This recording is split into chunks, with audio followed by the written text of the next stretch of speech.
So let's talk about these departments. Yeah, so field, obviously, as me and Bose are big advocates of, field is how you win. I think it's sort of the front lines of a political campaign. It's where they're knocking doors, making phone calls, recruiting volunteers, training volunteers, getting attendees to house parties so that you can then recruit more volunteers and supporters. Getting attendees to meet and greets. It's the most interaction you're going to have with the voter. This is front line. The electorate is in field. In a close election, there's a lot of stuff that goes into a campaign, but field can get you that 5 to 10 points, if not more, if you have the right candidate and you got started early enough that you need to win in a close election. So you always invest in field, right? But if you are expecting a close campaign, field is how you're gonna win that thing. So we got field. Next, we've got the money. Field, you got money. So fundraising, it's similar in a lot of ways. You're building relationships and you're utilizing those relationships for the benefit of the campaign. Right. But instead of come out with 3 of your friends and knock on doors on Saturday, it's I need a check for $1,000 or I need you to host an event that raises whatever your maximum. $20,000, right? So it's similar in the regard that you're talking to people and it's all about relationships. But it's different in terms of the pressure, right? Definitely,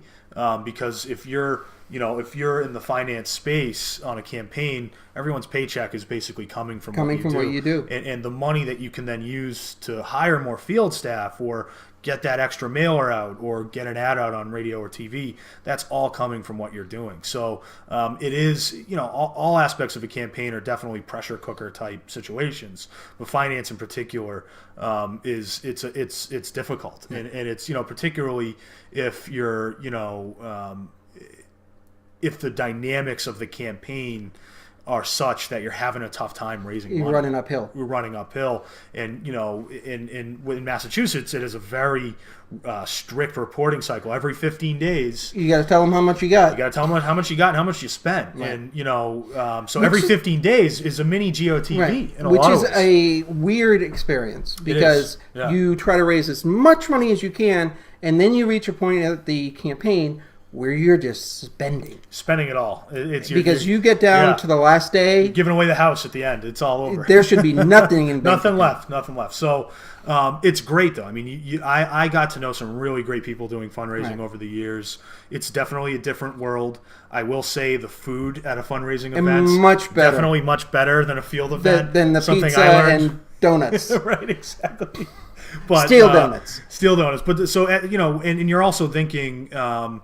You're thinking in terms of your budget, right? When you're on field, you don't really care about the budget. You're thinking about volunteers. That's your metric. Right. When you're doing fundraising, it's a much more, traditional sort of almost like you're in business. Like how much money do I have coming in? How much is going out? Chasing people for money is different, certainly, than chasing people for volunteer roles. You have to be a lot more delicate, and you have to be much more aware of who you're talking to. Yeah. When you're talking to a volunteer doesn't expect that you're going to know anything about them other than they're there and they want to help out. Right. And that's great because then you're starting off just to build a friendship and a relationship, right? And win this thing together. On the fundraising side, you're going to want to know these people. What industries are they in? What networks do they have? What are their interests? How can you foster a relationship with them, and the candidate can foster a relationship with them that results in their willingness to commit money. And it's definitely a little bit more transactional as well. Your volunteers are going to be... Okay, so that's finance, communications. Yeah, communications, it's a very intellectual exercise doing communications. When it's fundraising and when it's field... not to say that's not an intellectual. It's a different style. There's constantly some intellectual exercise you're dealing with, but with communications, it's much more abstract, right? You need to define your message. You need to define, how your message is going to impact certain elements of the electorate, and how you can use that message to move those votes. And it's also risk management. Right. It's crisis management. If nonstop something hits the fan, if you're the comms guy or gal on a campaign and your candidate says or does something stupid on tape, which they will, which always happens, even the best candidates, you're going to be the person getting the phone call from from so-and-so at the Boston Globe asking you to describe why your candidate put their foot in their mouth, right? And so it's really understanding sort of the big picture of you've got to be able to think three-dimensional. You got to think three-dimensional, and it's much more of a sort of, experience is incredibly important in the communication space, particularly those who have relationships with members of the press. Because again, the trend you're seeing in all these departments, relationships are ultimately all that matters. Campaigns are all about person to person. Exactly, and it's just different types of relationships, right? So in the communications end, if you have a good relationship with a reporter and you know them well and they know you well and you've known them for a long time and work together on different things, they might, tell a story with your input that's different than what would have been told if it was just some guy who picked up the phone. Now, inside communications, there's a whole bunch of other stuff. But you're also managing message, you're managing platforms, policies, tons of stuff. Tons of stuff. And the policy piece in particular is and how that ties into your message, right? Because, I've seen it before where you put together a think tank on a certain issue, right? And this is under the comms department. Right. And then this think tank of experts comes out with starts telling you, okay, we talked about this, whatever it is, healthcare, XYZ. Right. Here's what you should be saying, and maybe that's not what you've been saying. Right. That's not what you've been saying Suddenly for the you're last in the wrong 6 world. months. So, mitigating for that and sort of trying to find the best path forward to put your messaging out there in a way that helps you win, right? And ultimately, if from my perspective, the best thing you can do from a messaging perspective, right, as a candidate, is tell your story. Tell why you're running for office, why you care, what your experience is. So often candidates get caught up in the, what can I say to this group that has the maximum impact versus what I can say to this group, and those two might be two different things. Not helpful. And that's bad, right? Because now and today, especially, I think you could get away with that in the past, but now with smartphones and everyone's recording everything, that seems disingenuous. And I think today the most important things in the whole comms world, amongst a lot of different stuff with social media and how things are evolving and how traditional media is evolving, it's kind of scary how things are working out there. But the big thing I think that candidates and people who manage candidates can recognize is that authenticity, being genuine. And Joe Heisler, who runs a talk show up in Boston, said that you can tell immediately when somebody's got a piece of paper reading the paper. Oh, absolutely. Versus this is what I believe. Or even if they've gotten good at saying stuff as if they think of Mitt Romney. Right. I mean, sorry Mitt, but people can tell. People can tell, and he's saying it extemporaneously. He's not necessarily reading it, but you can tell he's read it to himself several times before he said it. That's why I think candidates like Elizabeth Warren, are going to have a great chance in 2020 because she's been herself for 30 years. And Trump has forgotten who he is. And he Trump, has no idea. I'm not sure if Trump knows where he is or who he is. Yeah. So the last one is the one ring to rule them all, which is the campaign manager and the management staff. Yeah. How would you describe that?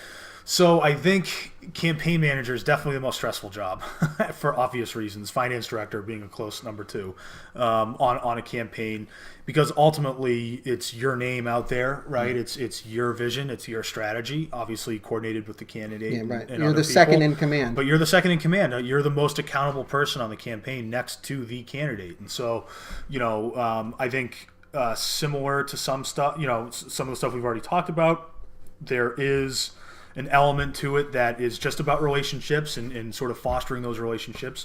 For a campaign manager, it's about making sure that you and your team in particular are working cohesively. So those relationships you've built on building other campaigns, you're now taking with you into this campaign. Right, and you have to manage it. And so oftentimes I think a campaign manager is just putting out a series of fires, right, across different departments. Something pops up on the field side, you're on a call trying to figure that out. Something pops up, whatever end of the campaign. You're often talking to members of the press as well. You're a public surrogate in some regards. You're the second. You're the second in command, and for the most important thing a campaign manager can do, I think, beyond just building good relationships with their team, is really being intentional about their strategy and communicating that with their team, and not keep this is the shared vision, here's what we're working toward, and setting goals in that regard. So it's not just a plan that you just threw out there. Right. What's this plan look like in 10 days, 20 days, 30 days? What's the first quarter of the campaign look like? Right. You need to be how are we ahead finishing? What's my last 2 weeks? and you know, and also the ability to sort of be flexible, right? Things are going to happen on a campaign, and you're going to be pulled into doing sort of, you know, I'm trying to think of a good example here, but, you know, say your candidate says or does something stupid, right? Right. Or the opponent says or does something stupid. And you have an opportunity on your hands, right?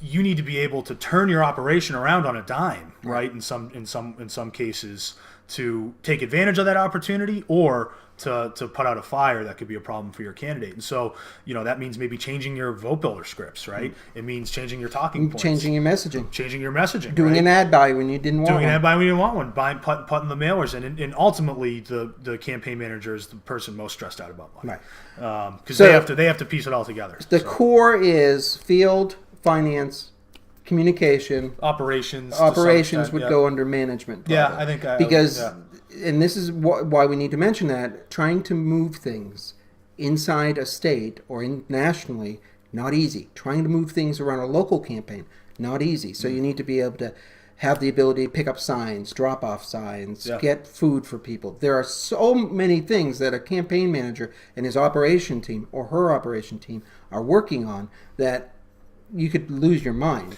It's amazing how many, like when you, as I said earlier, when you're on field or Right. when you're in any of these departments, maybe communications less so, operations obviously, there's a singular focus, right? Fundraising, get the money in the door, build the relationships. Field, get the votes, get the volunteers. Find them. Campaign manager and operations, it's everything else. So it's, like you said, making sure that there's pizza at a certain time, or Right. there's enough drinks, or the paper towels are getting ordered for the bathroom. Some of it's mundane and small like that. Some of it's huge, like changing the entire strategy or how you're pitching your candidate. Moving your volunteers.